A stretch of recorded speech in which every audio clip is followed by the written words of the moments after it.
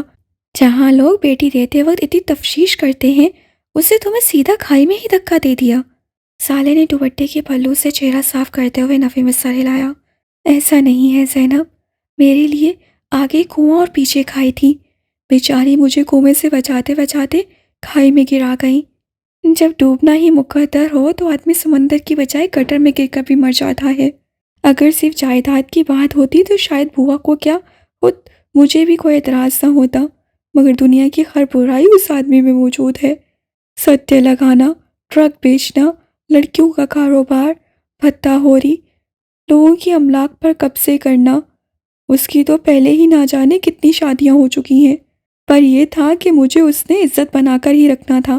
میں اس کے خاندان کا خون ہوں، اب کیا ہوگا کچھ نہیں جانتی ہوں۔ وہ مجھے ڈھونڈ رہا ہوگا، عام آدمی ہوتا تو وہ بھی ایک دفعہ آسمان سر پر اٹھاتا اگر اس کی ہونے والی بیوی شادی والے دن ہی غائب ہو جاتی۔ یہ تو پھر بہت بڑا ڈان ہے، میں اس کے ہاتھ لگ گئی تو مجھے علم ہے وہ میری پوٹی پوٹی کر کے کتوں کو کھلا دے گا، اور جو محافظ بنا تھا وہ تو ٹھوس کارتوس ثابت ہوا۔ او مائی گاڈ سالے، یہ تو کوئی فلمی ڈرامے کی سٹوری لگ رہی ہے۔ Too much action, too much fun. پر سالے، اگر وہ اتنا خطرناک آدمی ہے، اس سے ضرور تمہارا پیچھا کیا ہوگا۔ اگر ادھر آ گیا تو کیا کرو گی؟ دونوں کا گٹا اتار کر کوئی بڑی آسانی سے چلا جائے گا۔ میرے پاس اس وقت کوئی بندوق بھی نہیں ہے، اس لیے عقل کو ساتھی مانو اور چلو میرے ساتھ، وہاں پر یہاں سے تو محفوظ ہوگی۔ زینب نے اس کے پیچھے چڑھ کر اسے تیار کیا، پھر شاکڈ رہ گئی۔ تمہارے پاس جوتے بھی نہیں ہیں؟ خدایا، اب میں جوتے کہاں سے لاؤں؟ میرے والد تو تمہیں پورے بھی نہیں آنے، دیکھو ذرا، تمہارے پاؤں دیکھنے میں ہی میرے سے بڑے ہیں۔ اس نے اپنا پیر سالے کے پاؤں کے پاس رکھا، فرق صاف ظاہر تھا، کپڑے بھی اس سے پورے آ گئے کیونکہ تھے ہی لمبے اور کھلے سے۔ زینب اسی وقت مڑی، ایک ایک کی الماری ڈریسنگ چھان کر ایک پشاوری چپل لائی جو کہن اس کے ماں بھی کی لگ رہی تھی۔ فوراً پہنو، نکلے ادھر سے۔ اپنا لباس وہ پہلے ہی بدل چکی تھی، ٹراؤزر اور ٹی شرٹ کے اوپر عبایا پہن لیا تھا۔ اس کے پیچھے گھر کی دہلیز پار کر کے باہر آتے ہوئے سالے اپنے گرد دوپٹہ اچھی طرح لپیٹنے کے بعد اپنا چہرہ بھی چھپا چکی تھی۔ تیز تیز قدموں سے دونوں گلی سے نکل کر سڑک تک آئیں، رکشہ روکا، اگلا سٹاپ بس اسٹیشن تھا۔ سالے پریشان ڈھونڈتی نظروں سے ارد گرد کا جائزہ لے رہی تھی۔ زینب نے اس کے کندھے پر ہاتھ رکھ کر تسلی دیتے ہوئے اسے کان کے قریب سرگوشی کی۔ ریلیکس کرو، بس چل پڑی ہے، 1.5 گھنٹے میں ہم گھر ہوں گے۔ پر جواب میں سالے خاموشی رہی۔ اس کا ذہن مختلف سوچوں کی اماجہ کا بنا ہوا تھا۔ نہ جانے اس طرح زینب کے ساتھ چل دینا ٹھیک بھی تھا کہ نہیں؟ کیا اس کے گھر کے لوگ اس کے ساتھ سالے کو دیکھ کر سوال جواب نہیں کریں گے؟ اگر انہوں نے پوچھ تاچھ کی تو کیا سالے کو اپنا ماضی اور گھر سے فرار ہونے کا قصہ یوں ہی ہر ایک کو سنانا پڑے گا؟ آخر وہ آدمی چلا کہاں گیا؟ کم از کم مجھے اس کا نام تو یاد رہنا چاہیے تھا، مگر اس وقت میرے دماغ میں یہ باتیں آئی ہی نہیں۔ میرے وہم و گمان میں بھی نہ تھا وہ یوں کرے گا۔ آنکھ سے چند قطرے فرار ہو کر دوپٹے میں جذب ہو گئے۔ وہ سراپا حسن تھی جو راہ چلتے ہوئوں کے ایمان ڈول دے۔ اس کی طالب علمی کے زمانے میں ماں دادی نے ایک دن بھی پردے کے بغیر گھر سے قدم باہر نہ نکالنے دیا۔ پردہ کوئی نیکیاں کمانے کے چکر میں نہیں کرواتی تھیں، بلکہ کئیوں کو گناہگار ہونے سے بچانے کی تدبیر تھی۔ اس کی جوانی بھی چپ چاپ چھپ کر گزرنے والی نہ تھی، بلکہ کھنکدار، دوسروں کو جھنجھوڑنے والی تھی۔ نزاکت اس قدر کہ لگتا زمین پر نہیں بلکہ قدم پانے کی سطح پر جما کر چلتی ہو۔ اس کو دیکھ کر پہلا خیال یہی آتا بڑی محنت اور وقت لگا کر تیار ہوئی ہوگی، پر حقیقت یہ تھی جو رنگ پہنتی کھل جاتا، جو اسٹائل اپناتی لگتا اسی کے لیے ہے، وہ عام سے حلیے میں ہاتھ سکتی۔ آج وہ 29 سال کی عورت 2 بچوں کی ماں کم اور ایک 20-22 سال کی طلبہ زیادہ لگتی۔ خوبصورتی اور تازگی کے لحاظ سے اس کی کل اور آج میں کوئی فرق نہ تھا، بلکہ آج وہ گزرے کل سے بھی زیادہ شاداب تھی۔ مگر وہ کل والی ساحرہ جمال نہیں تھی، بلکہ آج وہ سردار احمد یار خان کی بیوی مسز ساحرہ احمد یار۔ اس کی شخصیت میں پائی جانے والی تمکینت کی ایک وجہ یہ بھی تھی، وہ جمال علی گیلانی کی اکلوتی بیٹی تو تھی ہی، پر سرداروں کی بڑی بہو بھی بنی۔ باپ نے اگر سکھ و شانتی کے ساتھ جھولے میں جھولا کر پالا تھا، تو دوسری طرف احمد یار خان بھی منہ میں سونے کا نوالہ لے کر پیدا ہوا تھا۔ شاید یہ کوئی قانون ہے کہ جب سب کچھ بن مانگے بن چاہے مل جائے تو انسان یوں ہی ناشکرا اور منکر ہو جاتا ہے۔ اس کی دوست کا آج ولیمہ تھا، بارات اور مہندی میں شرکت نہ کر پائی تھی، اس لیے بھی آج آنا لازمی تھا۔ اسکن اور میرون امتزاج کی کام والی شارٹ شرٹ کے ساتھ اسکن رنگ کا ٹخنوں سے اٹھ کر ران کا نظارہ کرواتا پاجامہ، ساتھ میں ہیل، ایک کندھے پر لاپرواہی سے رکھا میرون دوپٹہ، ہاتھ میں میرون پاؤچ، دونوں بازوؤں میں، ایک میں سونے کی موٹی موٹی نفیس چوڑیاں، دوسرے بازو پر گولڈن راڈوں کی گھڑی، کھلے بالوں میں سے کبھی کبھی جھانکتے ہوئے میرون بڑے بڑے نگوں والے جھمکے، لائٹ ہلکا سا میک اپ، خوشبو لوٹاتے وجود کے ساتھ جب اسٹیج پر دوست کو مبارکباد اور گفٹ دینے آئی، اس دوران ان گنت نگاہوں کا مرکز صرف وہی تھی۔ ابھی وہ وہاں کچھ پل دوست کے ساتھ بیٹھتی، مگر دور ہال کے دروازے سے باہر کسی کی ایک جھلک دکھائی تھی، جس سے نہ صرف سائرہ کی دھڑکن بڑھا دی، بلکہ سوچے سمجھے کی صلاحیت بھی چھین لی۔ کیمرے کی آنکھ اور لوگوں کے تجسس کو فراموش کر دی، تیز قدموں سے ہال سے باہر آئی۔ رات کے 9:30 کا وقت ہونے کے باوجود میریٹ کا احاطہ روشنیوں میں نہایا ہوا تھا۔ پارکنگ میں موجود اپنی گاڑی کا لاک کھولتا، یقیناً وہ کوئی اور نہیں وہی تھا۔ پل ساکت ہو گئے، آنکھوں کی پتلیاں جامد ہو گئیں۔ اس ایک چہرے کو ساحرہ احمد یار نے کہاں کہاں نہیں ڈھونڈا، کوئی بازار، چوراہا، چوک، محلہ نہیں چھوڑا تھا جہاں اس شخص کے نام کا پرچار نہ کیا ہو، مگر یہ کہیں نہ ملا، اور آج اتنے سالوں بعد یوں دکھائی دے گیا۔ وہ بھرائی ہوئی آنکھوں سے اس کو روکنے کی خاطر اسے جانے پڑی تھی، مگر دوسرے لمحے یہ آگاہی ملی وہ اکیلا نہ تھا، اس کے ساتھ ایک پیاری سی عورت اور 8 سالہ بچی تھی۔ اسے پاپا کہہ کر اپنی طرف آنے والی لڑکی کی گال پر پیار کرنے کے بعد اپنے برابر والی سیٹ ادا کر دی۔ تو کیا اس نے شادی کر لی؟ یہ خیال ناک بن کر اس کو ڈھس گیا، قدم آگے بڑھنے سے انکاری ہو گئے۔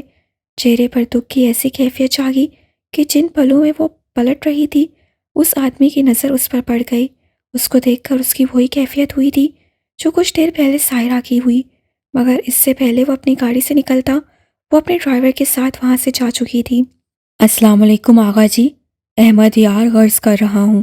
وعلیکم السلام احمد، ہم پہچان گئے ہیں، سناؤ بچے اور تم سب ٹھیک ہو؟ جی آغا جی، اللہ کا احسان ہے۔ اگر احسان ہے تو احمد تمہاری آواز میں یہ تھکاوٹ کیسی؟ وہ مشہور سی ہنسی ہنسیا۔ پتہ نہیں آغا جی کیوں، پر تھکاوٹ میرے ریشے ریشے میں اتر کر دن بدن مجھے کھوکھلا کرتی جا رہی ہے۔ اس کے لہجے میں بولتے دکھ نے باپ کے سینے کو چھلنی کر دیا تھا۔ احمد، تم اس عورت کو چھوڑ کیوں نہیں دیتے ہو؟ آغا جی، اس کو چھوڑ دینے سے اگر میرے دل کے زخموں کا علاج ہوتا تو کب کا میں یہ کام کر چکا ہوتا۔ احمد، تمہارے ساتھ ہونے والی زیادتی کے لیے میں اور تمہاری ماں کبھی بھی خود کو معاف نہیں کر سکتے، کیونکہ بالآخر وہ پسند تو ہماری تھی۔ میں آپ سے لاتعداد مرتبہ درخواست کر چکا ہوں آغا جی، پلیز یوں سوچ کر خود کو اذیت نہ دیا کریں، ہے اب آپ کی پسند اتنی بھی بری نہیں ہے۔ اس سے بات میں مزاح پیدا کرنا چاہا۔ بس تھوڑی موٹی اور نک چڑی ہے۔ ہاں، ساتھ میں بے حس، ظالم و نافرمان بھی، میرے ہیرے سے بیٹے کے دل کو توڑنے والی بدبخت عورت۔ دوسری طرف فون پر بی جان آ گئی تھی، وہ دھیرے سے احتجاج کرتا بولا، بی جی ایسا نہ کہیں، میرے بچوں کی ماں ہے، اگر انہوں نے آپ کے الفاظ سن لیے تو معصوم فرشتوں کے دل کو ٹھیس پہنچے گی۔ احمد یار میرے جگر کے ٹکڑے، ہمارے معاشرے کا مرد تیرے سا صابر اور تحمل مزاج نہیں ہوتا۔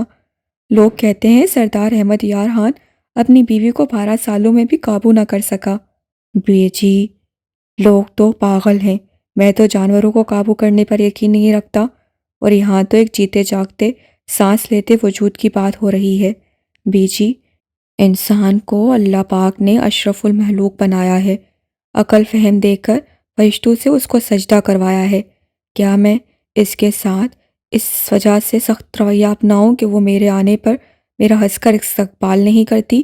میرے بچوں کی خاطر اس کے پاس 2 گھڑی وقت نہیں ہے، وہ ان کی تعلیم و تربیت میں دلچسپی نہیں رکھتی، وہ سال کے 6 مہینے اپنے بچھڑنے والوں کو یاد کر کے روتی ہے، اور باقی کے 6 ماہ دن رات پارٹیاں اڑا کر اپنا دکھ بھلانے کی کوشش کرتی ہے۔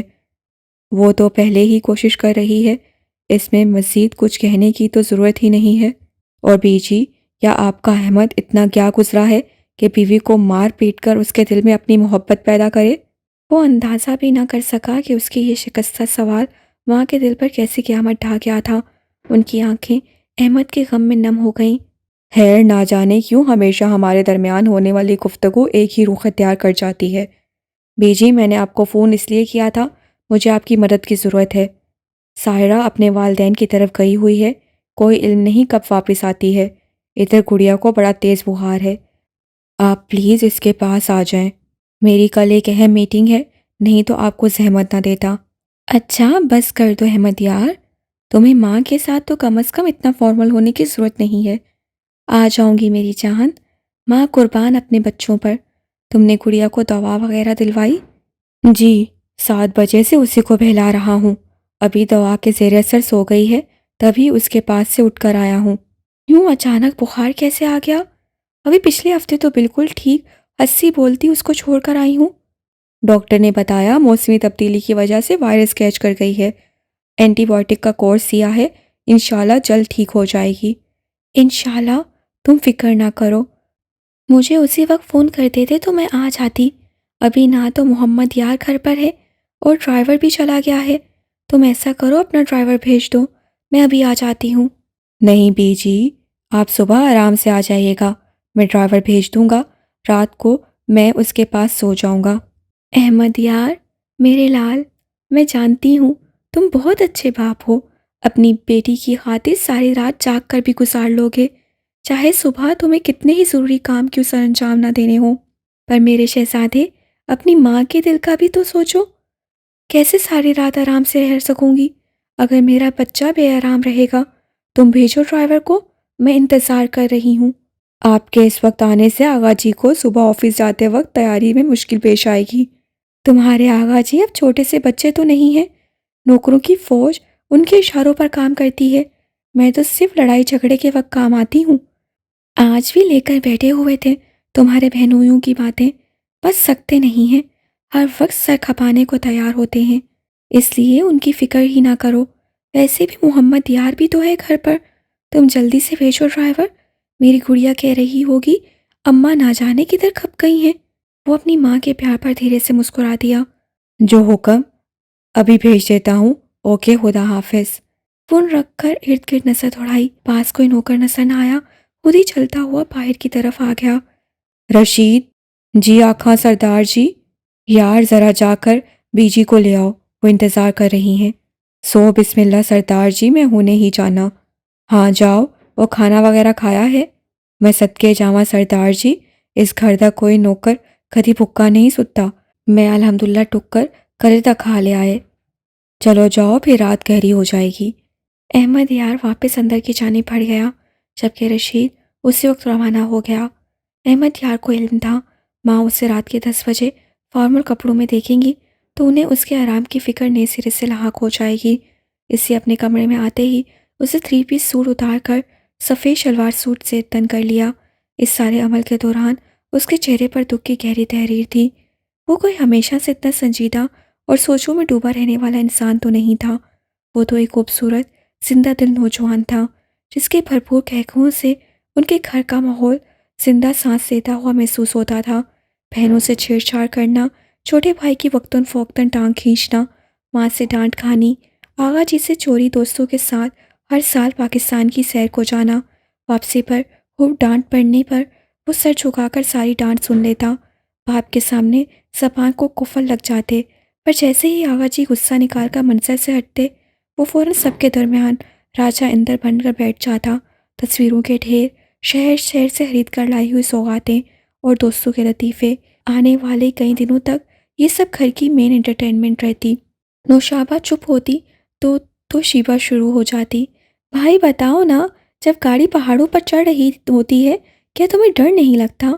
وہ گردن اکڑ کر فوراً جواب دیتا، پاگل ہو کیا؟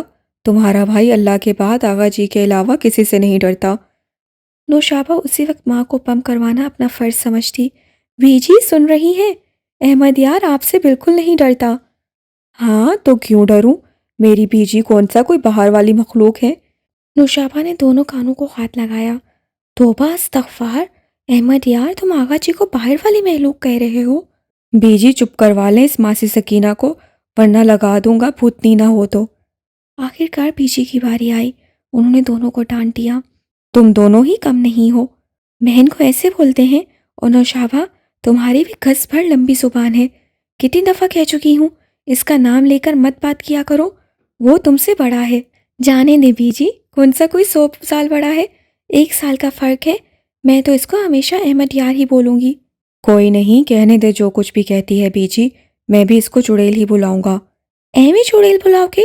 چڑیل ہو تمہاری کوئی ہوتی سوتی، خبردار جو مجھے ایسا بولا جا کر سیدھا آغا جی کو بتا دوں گی، مہینے کی کون سی تاریخ کو دوستوں کے ساتھ مل کر فلم دیکھتے ہو۔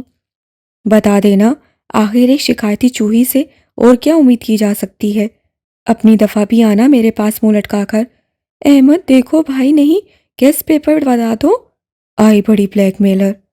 وہ اس کی بیچاری سی صورت کو فاتحہ نظروں سے دیکھتے ہوئے چڑھاتا، نوشابہ کو اور آگ لگ جاتی، اور ہر دفعہ دونوں کی یوں ہی جھڑپیں ہوتی، مگر جب دونوں کو ایک دوسرے سے کوئی کام ہوتا، ایک گھی تو دوسرا شکر ثابت ہوتا۔ احمد یار آغا جی کی سب سے پہلی اولاد تھا، اس لیے اس سے محبت اور امیدیں بھی زیادہ تھیں۔ وہ چاہے جتنا بھی لاابالی اور شوق رہا ہو، ماں باپ کو کبھی مایوس نہیں کیا۔ ہر سال اپنی کلاس میں بہترین رزلٹ لینا، کھیلوں میں اول آنا، تقریری مقابلے میں اپنی دھاک بٹھانا، یہ سب اس کے کریڈٹ میں جاتا تھا۔ وہ اپنے والد صاحب کے نقش قدم پر چلتے ہوئے ملک کا سب سے قابل وکیل بننا چاہتا تھا۔ دن رات کی محنت سے اس سے باپ کا یہ خواب بھی شرمندہ تعبیر کیا۔ اس کے بعد احمد یار سے 1 سال چھوٹی نوشابہ تھی۔ خوبصورتی تو تمام بہن بھائیوں کو خاندان سے وراثت میں ملی تھی، وہاں چاروں میں کوئی مقابلہ نہ تھا، چاروں کے چاروں ایک دوسرے کو پیچھے چھوڑتے تھے۔ نوشابہ نے ایم اے اسلامیات اور ناصرہ کا کورس کیا تھا۔ نوشابہ چونکہ باپ کی لاڈلی رہی اس لیے موڈی بھی تھی، پر دل کی پیاری، ایسے لوگوں میں سے جو زیادہ جتاتے نہیں مگر ہوتے سب کا خیال کرنے والے ہیں۔ بی جی کی کڑی تربیت میں ہر کام کا ہنر سیکھا، کھانا بنانے سے کپڑے سینے پرونے تک سب کچھ۔ نوشابہ سے چھوٹی شیبہ، من موجی انسان، نرم لب و لہجے والی، سب کی پیاری، بھائیوں پر جان دینے والی، بہن کو اپنا رول ماڈل سمجھنے والی، چھوٹی چھوٹی باتوں پر رو دینے والی، بڑی سے بڑی ناراضگی ایک مسکراہٹ پر لٹا دینے والی۔ نوشابہ کی رائے کے مطابق حد سے زیادہ کام چور، بی جی کو مسکا لگا کر پیسے بٹورنے والی، کھانے پینے کی شوقین اور کھانا بنانے سے جان چاہتی۔ ایم کام کے بعد تعلیم کو خیر آباد کہہ دیا۔ نوشابہ اور احمد یار کی شادیاں ایک ساتھ ہوئی تھیں تو شیبہ کی 4 سال بعد برادری ہی میں اچھا رشتہ مل جانے پر کر دی گئی۔ اب صرف محمد یار ہی رہتا تھا جو اپنی تعلیم مکمل کرنے کے بعد باپ کی بنائی ہوئی لاء فرم میں والد اور بڑے بھائی کے ساتھ ہی ایک وکیل کی حیثیت سے پریکٹس کر رہا تھا۔